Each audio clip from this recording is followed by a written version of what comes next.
I think it's high time to pull off another dumpster dive. So, it's been raining here the last couple days. Kind of let up right now. I actually like to go dumpster diving when it's raining because a lot of the times you can go during the day and even though you get a little wet, it's actually a good time to go because usually people don't want to take things out to the trash when it's raining. So it's a good time to check everything out and scout it. And like I said, right now it kind of stopped raining, but I actually got some permission to dive in a couple of these dumpsters that we're going to check out. So that really takes a load off as far as risk potential, and you can kind of check some things out during the day instead of having to wait till after dark. So we're going to scoot by a couple of these places, check out the possibilities, and see what we can find. First off, we're going to check out my food connection here. See if there's anything good. The birds are up on the dumpster, so that's usually a good sign there's something in there. Let's check it out.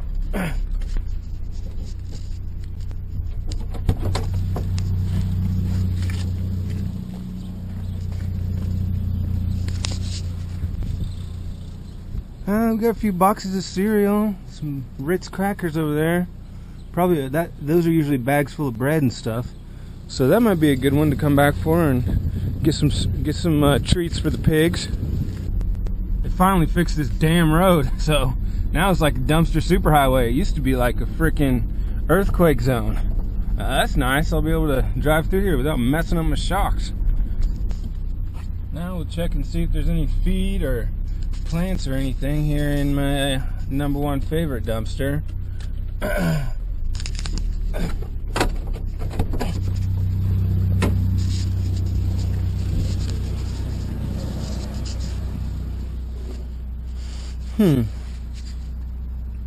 Those look like hardwood pellets or something.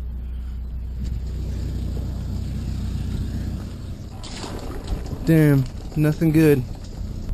Well, haven't really found anything noteworthy it's worth diving into a dumpster for yet today, but I could definitely use some new threads, so we're gonna go hit up the thrift store and just check that out, see if there's anything good there. If not, we'll just scout it out again tomorrow until we hit on something good.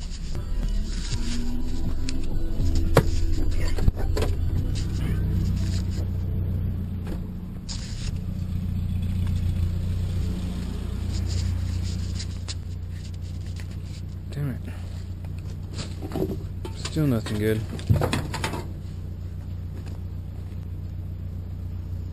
Son of a bitch. Well, we'll go back after it all again tomorrow. Well, you know, it just goes to show you never know what's going to happen out here in the world, in the real world.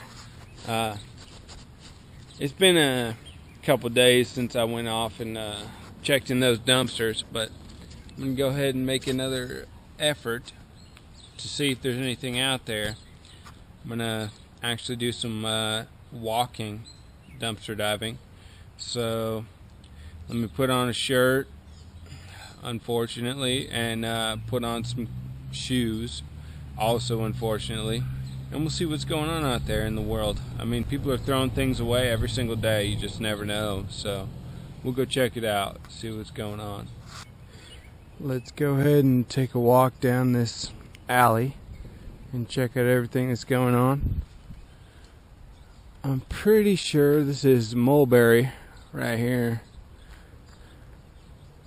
I'm guessing though. I know this is